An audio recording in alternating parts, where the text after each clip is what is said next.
அந்த பையனை ரொம்ப நம்பிட்டீங்க, அந்த பொண்ணை ரொம்ப நம்பிட்டீங்க. யார் மாறினாலும் அவங்க மாற மாட்டாங்கன்னு நீங்க நினைச்சீங்க. அவங்களுடைய வார்த்தைகளை நீங்க நம்புறீங்க. ஆனா ஆவியானவர் இன்னைக்கு எச்சரிக்கிறார், இல்ல இல்ல, எந்த மனுஷனும் மாயையே.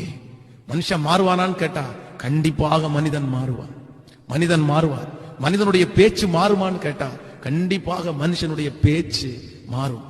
ஆண்டவருடைய பிள்ளைகள் ஜெபிக்கக்கூடிய மிக முக்கியமான ஜெபம், ஆண்டவரே ஒன்று நினைத்துக் கொள்ளுங்க. ஆண்டவரே, எத்தனையோ மனிதர்களை நான் நம்பி நம்பி நம்பி ஏமாந்து போனான், திரும்பவும் அவரை நம்புறான். எத்தனை அடிபட்டாச்சு, எத்தனை கஷ்டப்பட்டாச்சு. சிலர் அப்படிதான் மனுஷனை நம்பி நம்பி எத்தனை கஷ்டப்பட்டீங்க, எத்தனை அவமானப்பட்டீங்க, எத்தனை இழந்தீங்க. அவர்கள் எத்தனை ஏமாற்றினார்கள். மனுஷனை நம்புறதுனால ஏமாத்துறாங்க. ஆனா இன்னும் நீங்க நிறைய பேர் ஏன் மனுஷனை நம்புறீங்க?